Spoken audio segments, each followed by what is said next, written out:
Elena Vasquez wiped the sweat from her forehead as she stared at the twisted metal floating in the darkness of space. The salvage bay of the mining ship Prospector was full again. Another day, another load of alien junk left behind by the galaxies. Two biggest armies. She had been doing this job for 12 years now. Every morning, she would take her crew out into the debris fields that surrounded their little colony world. Every evening, they would come back with ships full of broken alien technology. It was dangerous work, but it kept the people of New Mojave alive. The war between the Vector Empire and the Zephyrian Collective had been going on for longer than human history. These two great civilizations fought their battles in human space, because it was empty and far from their homeworlds. They did not care that humans lived here now. To them, humans were just insects crawling around in the dirt. Elena walked between the pieces of salvage, checking each one with her scanner. Most of it was worthless. Burnt hull plating, melted conduits, broken weapons that would never fire again. But sometimes, just sometimes, they found something useful. "Hey, Elena," called Marcus Chung from across the bay. "Come look at this." Marcus was her best engineer. He was young and smart, and he had a gift for understanding alien technology. If Marcus was excited about something, it was worth looking at. Elena made her way through the maze of debris to where Marcus was standing. He was staring at a piece of blue crystal about the size of a person. It was perfectly smooth and seemed to glow with its own light. "Vector computing core," Marcus said softly. "And it's still intact." Elena felt her heart skip a beat. Intact. Vector technology was incredibly rare. The crystal beings were very careful about their equipment. When their ships were destroyed, the computers usually self-destructed to keep their secrets safe. "Are you sure?" she asked. Marcus nodded and pointed his scanner at the crystal. "Look at these readings. The harmonic frequencies are still stable. This thing is still working." Elena studied the scanner display. She was not an engineer like Marcus, but she had learned enough over the years to read the basic data. The crystal was definitely active, but there was something else strange about the readings. "Marcus, what's this other signal?" Marcus frowned and adjusted his scanner settings. "I don't know. It's coming from over there." He pointed to the other side of the salvage bay. They walked together through the debris until they found what was causing the second signal. It was a mass of dark green material that looked like it was part machine and part living tissue. Tubes and cables grew out of it like roots from a tree. Small lights pulsed along its surface like a heartbeat. "Zephyrian bioprocessor?" Elena whispered. "This is impossible." The Zephyrian Collective were masters of biological technology. They grew their computers instead of building them. Their ships were alive in ways that humans could barely understand. But like the Vector, they were very careful about their technology. When a Zephyrian ship died, its biological components usually died with it. Marcus was scanning the bioprocessor with shaking hands. "Elena, this thing is not just alive. It's healthy. Look at these cell division rates. It's actually growing." Elena stared at the two pieces of alien technology.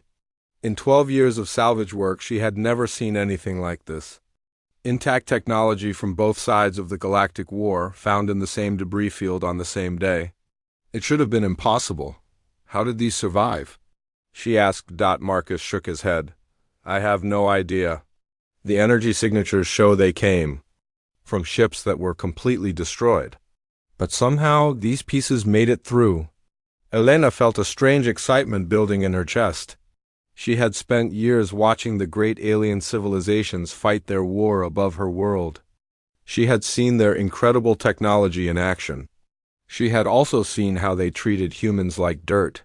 "Marcus, what do you know about making Vector and Zephyrian technology work together?" Marcus laughed. "Nobody knows how to do that. The two technologies are completely incompatible. Vector systems use harmonic frequencies that destroy biological matter.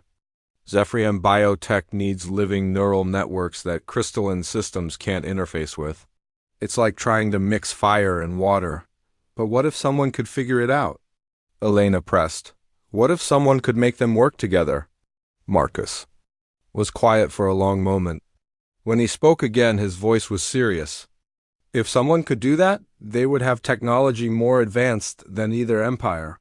They would have something completely new. Elena looked around the salvage bay at all the broken pieces of alien technology. For 12 years, she had been picking up the trash left behind by civilizations that thought humans were nothing. But what if that trash could be turned into something more? What if humans could build something that would make the galaxy take notice? Marcus, I want you to study these pieces, learn everything you can about them, but don't tell anyone else about this yet. Elena, what are you thinking? She turned to look at him. I'm thinking it's time humans stopped being the galaxy's garbage. Collectors. They loaded the crystal and bioprocessor onto a secure transport and took them back to the colony.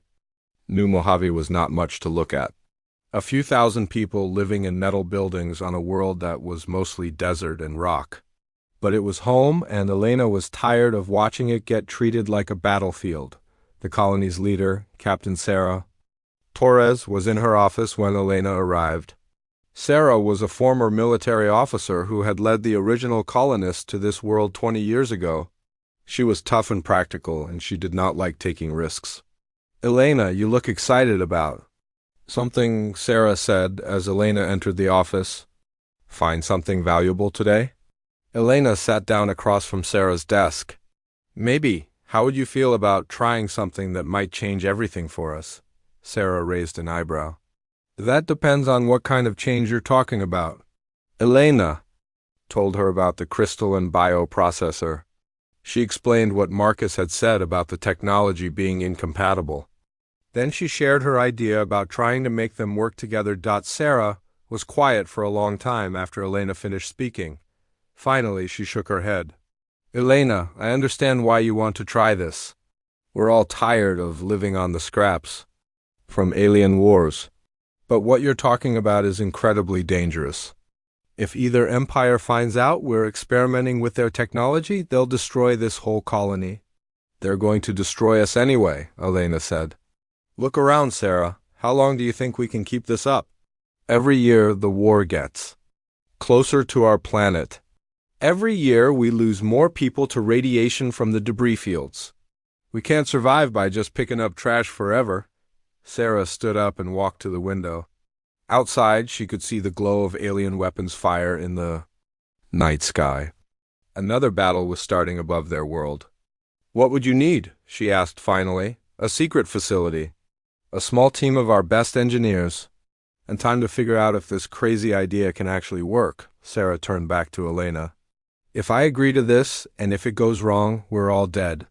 Elena nodded. If we don't try, we're dead anyway. At least this way, we go down fighting. Sarah was quiet for another minute. Then she smiled for the first time in weeks. All right, Elena, let's see if humans can build something that will make the galaxy pay attention. Outside the window, another alien ship exploded in the darkness. But for the first time in years, Elena felt hope instead of despair as she watched the debris fall toward their world. That trash might just become their salvation. 3 weeks after Elena's discovery, a secret laboratory was operating deep beneath New Mojave. Sarah Torres had found an old mining tunnel that had been abandoned years ago. It was perfect for hiding their work from any alien scouts that might be watching the colony. Marcus Chung stood in front of the Vector crystal, holding a tablet full of measurements and calculations. The crystal sat on a special table that kept it floating in the air. Every few seconds it would pulse with blue light and make a soft humming sound. The harmonic frequency is exactly 247.3 terahertz, Marcus said to Elena. That's what makes it work. The crystal vibrates at that exact speed, and that's how it processes information. Elena nodded, even though she did not fully understand. And the Zephyrian bioprocessor? Marcus walked over to the green mass that was growing in a tank of nutrient fluid. It had gotten bigger since they brought it to the lab. New tubes and cables were sprouting from its sides every day. The bioprocessor works completely differently, Marcus explained. It uses electrical impulses that travel through living tissue. The frequency changes all the time, depending on what the processor is thinking about. So one uses a fixed frequency. and the other uses changing frequencies, Elena said. No wonder they don't work together. It's worse than that, Marcus continued. The crystal's harmonic frequency actually kills biological tissue, and the bioprocess's electrical patterns interfere with crystal resonance. They don't just fail to work together. They actively destroy each other. Elena felt disappointed. She had hoped that Marcus would find a way to make the two technologies compatible. Instead, he was confirming what everyone already knew: it was impossible. But, Marcus said with a small smile, I might have found something interesting. He led Elena to another part of the lab where Dr. Amara Okafor was working. Amara was the colony's only xenobiologist. She studied alien life forms that sometimes showed up in the debris fields. Amara was looking through a microscope when they approached. Elena, you need to see this, she said without looking up. Elena bent down to look through the microscope. She saw tiny creatures that looked like little worms with strange patterns on their skin. They were moving around in a drop of liquid, but they seemed to be glowing with a faint blue light. What am I looking at? Elena asked. These are Earth bacteria, Amara explained. But they've been changed by exposure to alien energy. I found them growing on pieces of debris that had been exposed to both Vector and Zephyrian technology. Changed. How? Amara adjusted the microscope settings. Look at their cellular structure. See those crystalline formations inside their bodies? And those organic neural networks? These bacteria have somehow adapted to survive in environments with both types of alien energy. Elena looked again. The tiny creatures did seem to have both crystal and biological parts inside them. That's impossible. Life finds a way, Amara said. These bacteria have been exposed to alien technology for years. They've evolved to not just survive it, but to use it. They can process both harmonic frequencies and bioelectrical signals. Marcus was getting excited. Amara, are you saying these bacteria could act as translators between the two technologies? Maybe, Amara said carefully. I've been running tests. The bacteria can absorb harmonic frequencies from Vector crystals and convert them into bioelectrical patterns. They can also do the reverse, take bioelectrical signals and turn them into harmonic frequencies. Elena felt her heart start beating faster, so they could make the two technologies talk to each other? In theory, yes, Amara replied. But I don't know if they can handle the power levels we're talking about.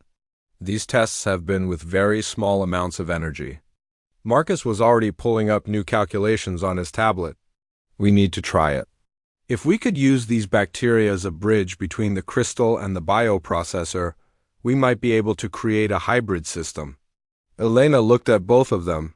How dangerous is this? Very, Marcus said honestly. If we get the frequencies wrong, the crystal could explode. If we overload the bioprocessor, it could release toxic compounds. And if the bacteria can't handle the energy levels, they could die and take the whole system with them. But if it works? Elena asked. Marcus and Amara looked at each other. If it works, Marcus said slowly, we would have something that neither empire has ever seen. A power source that combines the stability of Vector technology with the adaptability of Zephyrian biosystems. Elena made her decision. Do it. The first experiment was a disaster. Marcus tried to connect a small piece of the Vector crystal to a sample of the bioprocessor using a colony of the modified bacteria. The bacteria died instantly, the bioprocessor tissue started dissolving, and the crystal fragment cracked. The second experiment was worse. This time, the bacterial colony survived for almost 10 seconds before it started glowing white-hot and exploded. The explosion was small, but it filled the lab with smoke that made everyone cough for hours. Maybe we're approaching this wrong, Amara said after they had cleaned up the mess. The bacteria in nature aren't trying to connect large amounts of technology. They're just trying to survive in an environment with mixed energy types. What do you mean? Elena asked. I mean, maybe we should start smaller. Instead of trying to connect the crystal directly to the bioprocessor, maybe we should create an environment where the bacteria can grow naturally around both technologies. Marcus understood immediately. A cultivation chamber. We put small pieces of both technologies in the same space with the bacteria and let them adapt gradually. They built a new experimental setup. Instead of trying to force connections, they created a sealed chamber with tiny fragments of both alien technologies. They introduced the modified bacteria and gave them time to adapt. For the first week, nothing happened. The bacteria grew slowly around both technology fragments, but they didn't seem to be connecting them. In the second week, Elena noticed that the bacteria were forming strange patterns. They were creating chains that stretched from the crystal fragments to the bio-tissue. By the third week, something remarkable was happening. The bacteria had formed a living network that connected all the technology in the chamber. More importantly, energy was flowing through the network. The crystal fragments were powering the bio-tissue, and the bio-tissue was providing feedback that stabilized the crystals. "It's working," Marcus whispered as he studied the readings. "The bacteria have created a hybrid network. Look at these power levels. The system is generating more energy than either technology could produce alone." Elena stared at the chamber. Inside, the bacteria glowed softly as energy flowed through their living network. It was beautiful and strange and completely impossible. "According to everything the galaxy thought it knew about technology, we need to scale this up," she said. "Elena, we have to be careful," Amara warned. "This is just a small test chamber. We don't know what will happen if we try to build something bigger. We have to try," Elena replied. "But first we need to make sure we can keep this secret."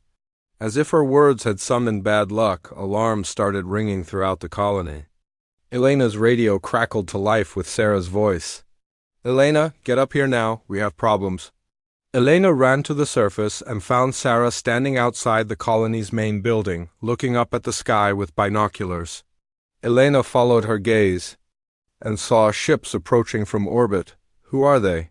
Elena asked. "Vector reconnaissance ships," Sarah replied. "3 of them. They're scanning the planet." Elena felt cold fear in her stomach. "Do you think they detected our experiments?" "I don't know, but we need to assume they did." The Vector ships circled the planet for 2 hours, scanning everything with beams of blue light. Finally, they moved away and disappeared into hyperspace. "They're gone," Sarah said. "But they'll be back. And next time they might bring weapons." Elena looked at the spot in the sky where the alien ships had vanished. "How long do you think we have?" "Maybe a few weeks." "Maybe less." Elena thought about the hybrid technology growing in the lab beneath their feet. It was working, but it was still just a small experiment. They needed time to build something bigger, something that could actually protect them. "Sarah, I need more people for the project. Engineers, technicians, anyone who can help." Sarah shook her head. "If we involve more people, the secret won't stay secret." "The secret is already out," Elena said, pointing at the sky. "The Vector know something is happening here. Our only chance is to finish what we started before they come back."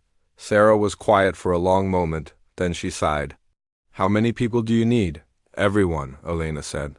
"Every engineer, every technician, every person in this colony who knows how to hold a wrench. We're not just trying to build hybrid technology anymore, Sarah. We're trying to build something that can save our lives." That night, Elena stood in the secret lab and watched the bacteria glowing in their chamber. The tiny creatures had done something that the galaxy's greatest scientists said was impossible. They had found a way to make 2 incompatible technologies work together. Now it was time to see if humans could do the same thing on a larger scale. Time was running out, and their lives depended on turning alien trash into something that could fight back against the empires that wanted to destroy them. 2 months after the Vector ships had visited New Mojave, the entire colony was working in secret. During the day, they did their normal jobs. At night, they disappeared into the hidden facility that now stretched through half the mountain beneath the settlement. Elena walked through the main construction bay, watching hundreds of people work on the impossible project. Children too young to understand the danger helped sort small components. Teenagers calibrated sensor arrays under the guidance of adult engineers. Even the oldest colonists contributed, sharing knowledge about Earth. engineering techniques that somehow worked better with alien technology than anyone had expected. The ship taking shape in the center of the bay looked like nothing the galaxy had ever seen. It was smaller than the massive dreadnoughts that the Empires used, but every surface seemed to shift and change as Elena watched. Vector crystal arrays grew alongside Zephyrian bioconduits, all connected by the glowing bacterial networks that Amara had discovered. "Status report," Elena said to Marcus, who was standing on a platform overlooking the construction. Marcus consulted his tablet. "Hull plating is 70% complete. The crystal shield arrays are installed and testing. Positive. Biomechanical systems are growing on schedule." He paused and smiled. "Elena, this thing is actually going to work." Elena looked at their creation. They had named it Phoenix, because it was rising from the ashes of destroyed alien ships. But, looking at it now, she thought it looked more like a living creature than a machine. The bacterial networks pulsed with soft light, making the ship seem to breathe. "What about weapons?" she asked. Marcus led her to another section of the ship. "This is where we got creative. We couldn't build vector energy cannons or Zephyrian bio-launchers. We don't have the manufacturing capability. But we could modify existing weapons using our hybrid technology." He showed her a weapon array that looked like a crystal flower with metal petals. "These are modified mining lasers powered by hybrid crystal bioreactors. They can adjust their frequency in real time, which means they can punch through both types of alien shielding." Elena nodded, impressed. "And defense?" "Better than weapons," Marcus said proudly. "The bacterial networks can adapt our shields to match whatever is attacking us. Vector harmonic weapons will hit bio-adapted shields. Zephyrian bioweapons will hit crystal-adapted shields. The system learns and changes faster than either empire can adjust their targeting." They walked to the ship's bridge, which was unlike anything on human or alien vessels. Instead of rigid control stations, the command interfaces seemed to grow out of the floor and walls. Bacterial networks created soft, glowing connections between the human operators and the ship's systems. "The ship has to be operated by intuition as much as training," Marcus explained. "The bacterial networks respond to biological signals. They can sense what the crew is thinking and feeling. It makes the ship incredibly responsive, but it also means that only humans can fly it effectively." Elena ran her hand along one of the biomechanical control surfaces. It felt warm and seemed to pulse in response to her touch. "How long until it's ready?" 2 weeks for basic systems. "Another month for full combat capability." Elena shook her head. "We don't have that long." As if to prove her point, alarms started ringing throughout the facility. Sarah's voice echoed from speakers mounted on the walls. "All personnel to emergency stations. We have incoming ships, lots of them." Elena and Marcus ran to the surface and joined Sarah at the colony sensor station.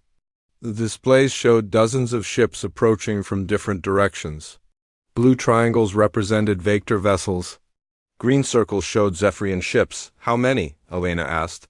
43 vector ships. 37 Zephyrian ships, Sarah replied grimly. Both fleets arrived at the same time. "I don't think that's a coincidence." Elena studied the display. "They're both heading for us, but they're also positioning to fight each other. Each empire thinks we're working with the other side," Sarah said. "They're here to destroy us and each other." Marcus was checking his tablet. "Elena, the Phoenix isn't ready. We've got basic power and life support, but the weapons aren't calibrated and the shield generators haven't been tested." Elena watched the alien fleets getting closer to their world. In a few hours, New Mojave would become a battlefield. Their only choice was to launch a ship that wasn't ready to fight enemies that had been perfecting warfare for thousands of years. "How many people can the Phoenix carry?" she asked. 57 in the crew quarters. "Maybe 70 if we pack them." Marcus replied. Elena looked around at the faces of the colonists. There were over 2,000 people in New Mojave. Most of them would have to stay behind. "No," she said firmly. "We're not running. We're going to fight." Sarah stared at her. "Elena, that's suicide." We have one untested ship against 80 alien warships. We have one ship they've never seen before, Elena corrected. One ship that doesn't follow their rules. The decision was made quickly. Elena would captain the Phoenix with Marcus as chief engineer. They selected 55 of the colony's best pilots, engineers, and fighters to crew the ship. Everyone else would take shelter in the deep mining tunnels as the crew made final preparations. Elena stood on the Phoenix's bridge and tried not to think about all the things that could go wrong. The ship's systems hummed around her, and she could feel the bacterial networks responding to her presence. It was strange and wonderful and terrifying. "Captain," called Lieutenant Josh Park from the sensor station. "Both fleets are entering the atmosphere. They're heading straight for us." Elena looked at the main display. The alien ships were beautiful and deadly.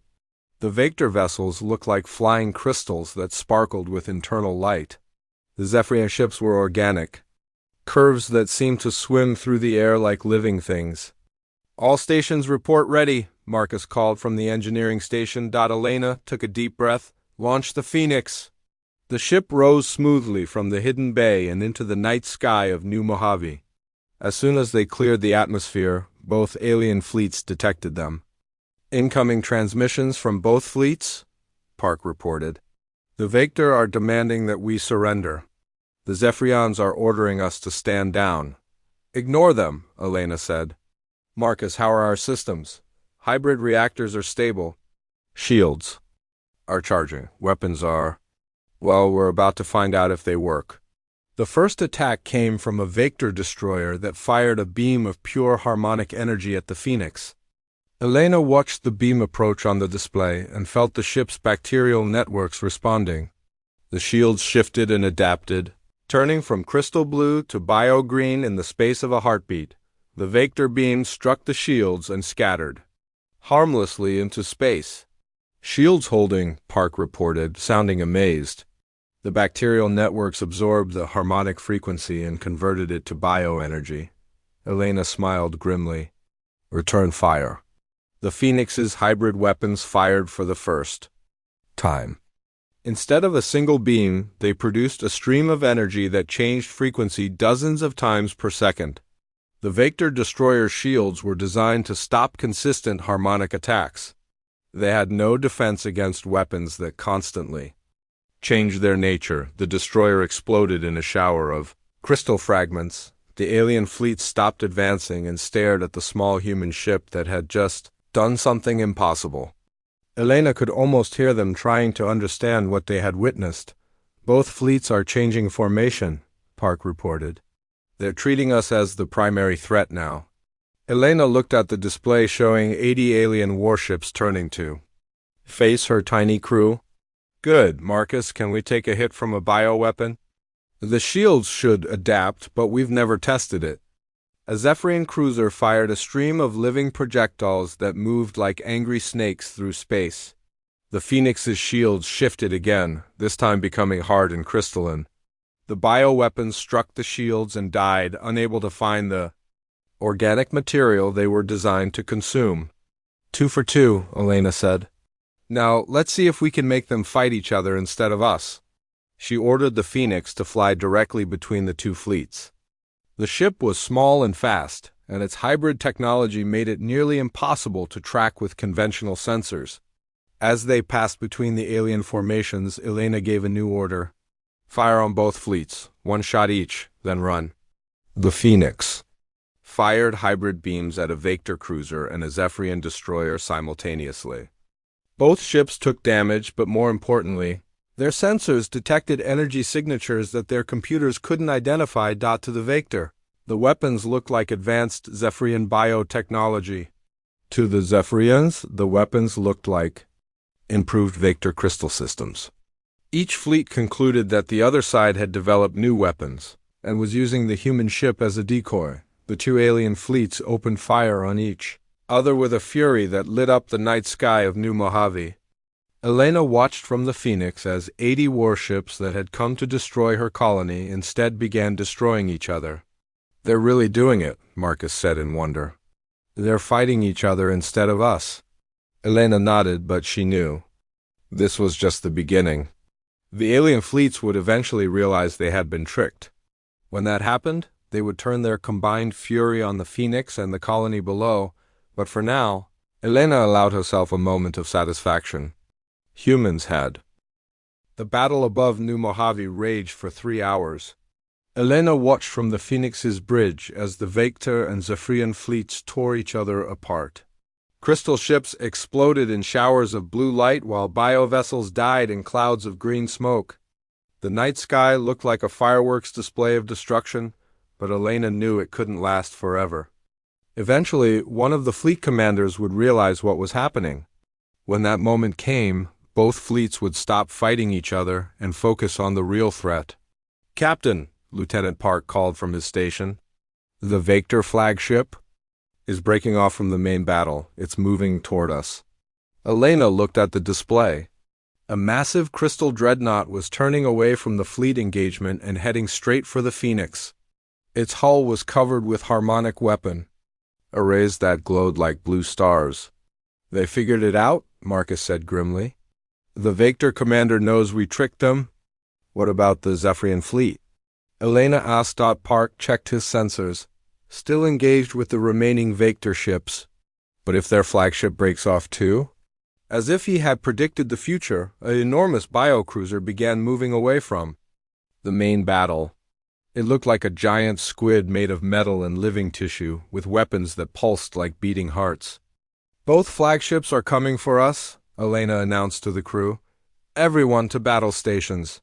The Phoenix was fast and maneuverable, but the two flagships were the most powerful warships in their respective fleets. Each one carried enough firepower to destroy a moon. Together they could probably crack a planet. "Elena, we need to run," Marcus said. "The Phoenix wasn't designed to fight capital ships," Elena shook her head. "If we run, they'll follow us. And if they catch us in open space, we're dead. Our only advantage is that they don't understand our technology yet." The Vector flagship fired first. A beam of concentrated harmonic energy lanced toward the Phoenix. Elena felt the ship's bacterial networks responding, shifting the shields to bio mode. The beam struck and scattered, but the power was enormous. Warning lights flashed across the bridge. "Shields down to 60%, Park reported. "The bacteria are adapting, but they're taking damage from the energy levels." Before Elena could respond, the Zephyrian flagship attacked. Living missiles that looked like metal snakes streaked toward the Phoenix. The shields shifted to crystal mode just in time.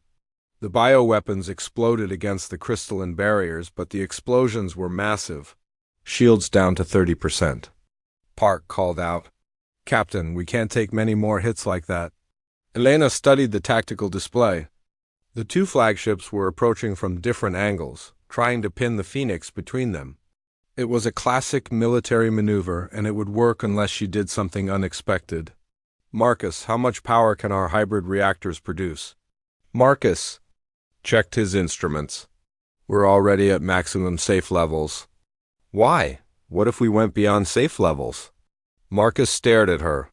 "Elena, if we overload the reactors, the bacterial networks could burn out. We'd lose everything that makes our technology work. But what would happen to the energy release?" Marcus was quiet for a moment as he ran calculations. The hybrid reaction would create a cascade effect. The crystal and biocomponents would feed back on each other. The energy release would be ... enormous. Elena made her decision. Plot a course directly between the two flagships. "Maximum speed." "Captain, that's suicide," Park protested. "They'll concentrate their fire on us." "That's what I'm counting on," Elena replied. "Marcus, prepare to overload the reactors on my command. But first, send a message to both flagships." "What kind of message?" Elena smiled grimly. "Tell them that humans surrender." Marcus and Park stared at her as if she had lost her mind, but they followed orders. The Phoenix changed course and flew directly toward the space between the two massive alien warships. At the same time, Marcus broadcast a surrender message on all frequencies. The two flagships slowed their approach, probably confused by the sudden change in human behavior. Elena watched the distance between the ships closing on her display. The Phoenix was now flying directly between the two most powerful warships in the local galaxy. "Both ships are charging their main weapons," Park reported.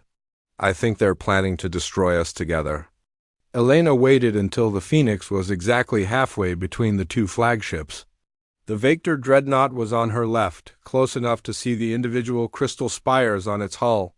The Zephyrian biocruiser was on her right, its living weapons pulsing with deadly intent. "Now, Marcus, overload everything." Marcus hesitated for just a moment. Then he entered the commands that would push their hybrid reactors far beyond their design limits. The effect was immediate and terrifying. Every bacterial network on the ship began glowing white-hot. The crystal arrays started vibrating so fast they became blurs. The biomechanical systems began growing and changing at incredible speed. "Energy levels are off the charts," Marcus shouted over the rising hum of the overloaded systems. "Elena, we have maybe 10 seconds before the whole ship tears itself apart." Elena watched the energy readings climb higher and higher. When they reached a level that her instruments couldn't even measure, she gave her final command. "Emergency shutdown, now." Marcus hit the shutdown commands, but it was too late to stop what they had started. The hybrid reactors didn't just shut down. They exploded, but this wasn't a normal explosion. The crystal and biocomponents had been so tightly linked by the bacterial networks that when they failed, they created a resonance cascade that spread outward from the Phoenix like a wave of impossible energy. The wave hit both flagships at the same time. Elena watched in amazement as the massive warships began to shake and twist. Their own technology was turning against them. On the Vector dreadnought, the harmonic crystals that powered the ship began resonating at frequencies that shattered their containment systems. Crystal spires exploded like glass mountains. Weapon arrays turned into fountains of blue sparks on the Zephyrian biocruiser. The living systems that ran the ship began growing out of control. The bioconduits swelled until they burst. Organic computers started consuming each other. The ship's biomechanical weapons turned inward and began attacking the ship itself. Both flagships died in ways that their designers had never imagined. The Vector dreadnought crystallized completely, turning into a beautiful but lifeless sculpture that drifted dead in space. The Zephyrian biocruiser consumed itself in an orgy of uncontrolled growth, leaving behind only empty husks and scattered organic debris. The Phoenix floated between the two dead giants, its own system smoking and sparking. Half the ship's bacterial networks had burned out, and most of the hybrid reactors were offline. But they were alive, and their enemies were not. "Damage report," Elena called out through the smoke that filled the bridge. Marcus was checking systems. As fast as he could. "Main power is offline. Life support is running on backup. Weapons are dead.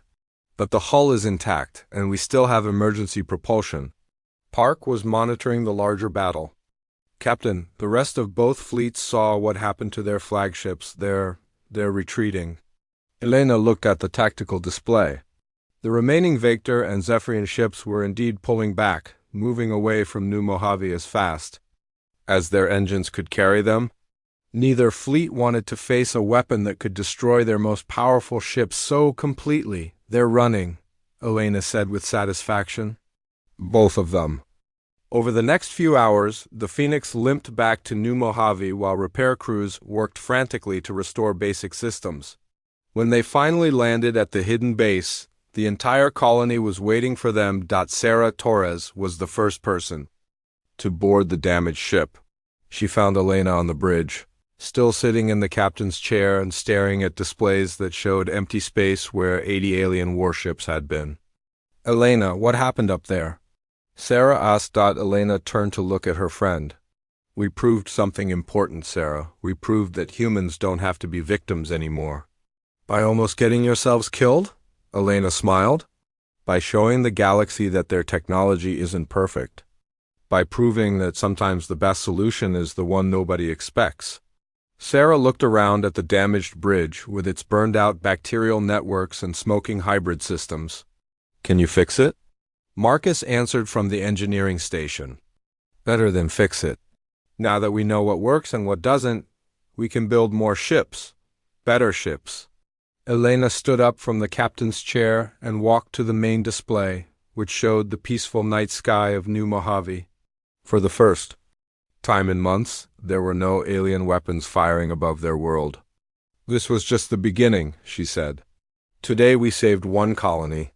Tomorrow we start building a fleet that can protect all of human space.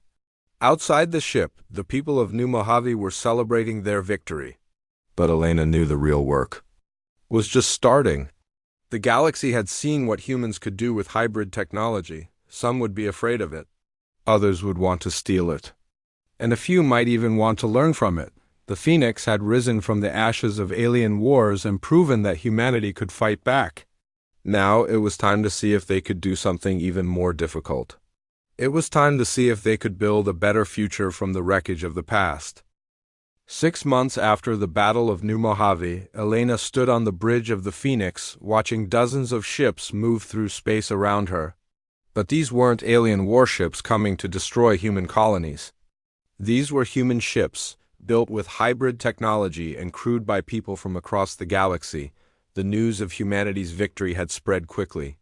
Within weeks, every human colony had heard about the little ship that destroyed 2 alien flagships, using their own technology against them. More importantly, they had heard that humans finally had a way to fight back. Admiral Vasquez called Commander Park from the communications station. The Harmony is reporting ready for departure. That makes 12 ships in the convoy, Elena smiled at the title. The other colony leaders had insisted on making her an admiral after New Mojave's victory. She still felt strange being called that, but she had learned to accept it. Any word from the Zephyrian delegation? She asked. They're requesting permission to come aboard again, Park replied. 3rd time this week? Elena sighed.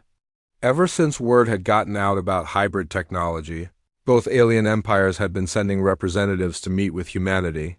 Some came as enemies, demanding that humans stop using stolen technology.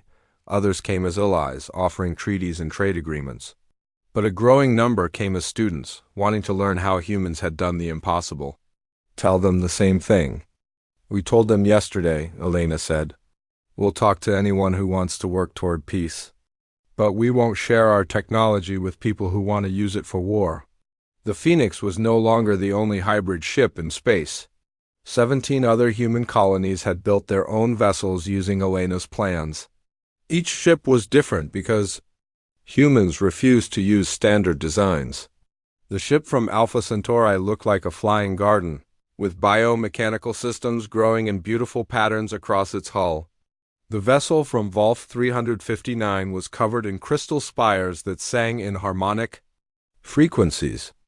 The ship from Kepler 452b had bacterial networks that formed pictures on its surface, telling stories of the battles it had fought. Admiral, Park continued, we're also getting a request from the Vector Science Council. They want to send a joint research team to study our hybrid technology. Elena considered this. The Vector Science Council was different from the Empire's military. They were scholars and researchers who cared more about knowledge than conquest. Working with them might be the first step toward real peace. Set up a meeting, she decided, but make it clear that any research has to be collaborative. We're not going to be their test subjects. The Phoenix was heading toward a new space station that had been built in the neutral zone, between Vector and Zephyrian territory. The station was constructed entirely from salvaged alien technology, assembled by human engineers who had learned to make impossible things work together. The station was called Harmony, and it was becoming something remarkable. Vector scientists worked alongside Zephyrian biologists, sharing knowledge that their empires had kept secret for centuries. Human engineers helped them find new ways to combine their technologies. Most importantly, the station was producing hybrid systems that neither empire could have created alone. Admiral, we're approaching Harmony Station, announced Lieutenant Chun from the navigation station. Marcus's younger brother had joined the Phoenix crew after the battle. Eager to be part of humanity's new future, Elena looked at the main display and felt a surge of pride. Harmony Station was huge, built from the wreckage of 1,000 space. battles, but instead of looking like a junkyard, it looked like art. Crystal spires grew alongside biodomes. Bacterial networks formed glowing patterns that connected different sections. The station seemed to pulse with life as if it were breathing. "Docking Bay 7 is ready for us," Chun reported. "They've prepared chambers for both our Vector and Zephyrian guests." The Phoenix docked smoothly, and Elena made her way to the station's main conference room. She was joined by Captain Torres, who now served as humanity's chief diplomat, and Dr. Okafor, whose work with bacterial networks had made everything possible. The conference room was a perfect example of hybrid technology in action. Vector crystal formations provided light and computing power. Zephyrian biosystems maintained atmosphere and temperature. Human bacterial networks connected everything together, creating a space where all three technologies worked in harmony. Waiting for them were representatives from both alien empires. The Vector delegation was led by High Resonator Quell, a being of living crystal whose thoughts could be heard as musical notes. The Zephyrian group was headed by Growth Leader Vash, a creature that looked like a walking tree with tentacles for hands. Admiral Vasquez, Quell's crystal form chimed in harmonious tones. "My people have studied the reports of your victory. We wish to understand how you achieved harmonic resonance cascade without destroying your own vessel." Vash's organic voice rustled like wind through leaves. "My collective is curious about your bacterial integration methods. Our biosystems have never achieved such stable hybrid connections." Elena looked at both aliens and then at her human companions. "We're happy to share what we've learned. But first, we need to talk about something more important than technology." She activated a holographic display that showed the current state of the galaxy. Red zones marked areas where Vector and Zephyrian fleets were still fighting. Yellow zones showed regions where the war had devastated entire star systems. Green zones marked the growing areas where hybrid technology was being used to rebuild instead of destroy. "For thousands of years, your two empires have fought each other," Elena continued. "You've destroyed worlds, killed billions of beings, and made entire regions of space uninhabitable. We humans are not going to help either side win that war." Quell's crystal form flickered with uncertain lights. "Then what do you propose, Admiral?" Elena smiled. "We propose something better than victory. We propose peace." Vash's tentacles writhed, and what Elena had learned was a sign of confusion. "How can there be peace? Our biological systems are incompatible with their crystalline technology. We have fought for so long that we no longer remember why the war began." "That's exactly the point," Dr. Okafor said, stepping forward. "You've been fighting because you're different. But what if those differences are actually strengths?"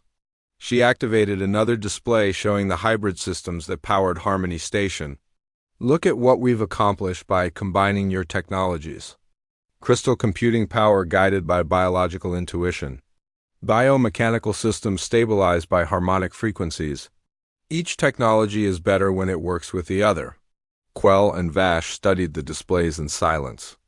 Elena could almost see their minds working, trying to imagine a universe where their two civilizations cooperated instead of fighting.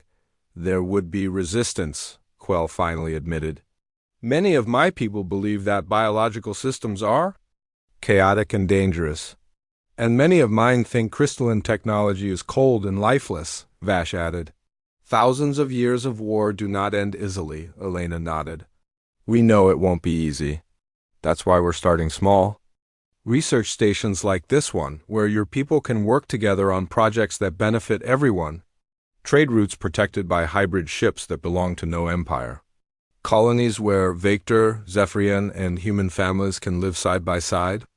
"Captain," Torres stepped forward, "we're not asking you to trust each other immediately. We're asking you to trust us. Let humans be the bridge between your civilizations, the way our bacterial networks bridge your technologies." Over the next several hours, they negotiated the first treaty between the Vector Empire and Zephyrian Collective in over 3,000 years. It was a small agreement, covering only joint research and humanitarian aid. But it was a beginning, as The meeting ended, Elena walked to one of the station's observation decks. Through the transparent walls, she could see human ships patrolling the space around Harmony. Each vessel was unique, built from salvaged alien technology and crewed by people who refused to accept that anything was impossible. Dr. Okafor joined her at the window. Do you think it will work, Elena? Can we really bring peace to a war that's been going on for millennia?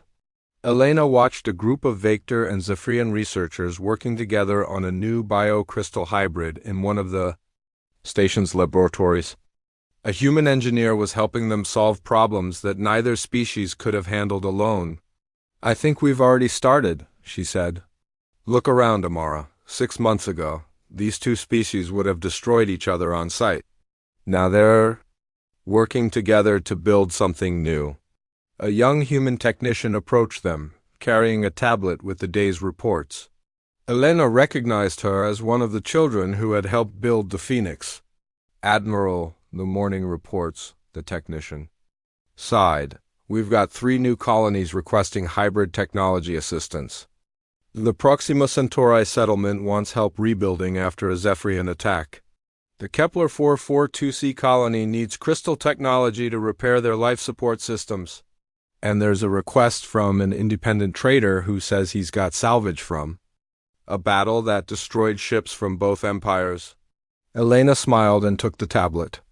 Put together rescue missions for Proxima and Kepler, and tell that trader we'll meet with him next week. We're always interested in more raw materials.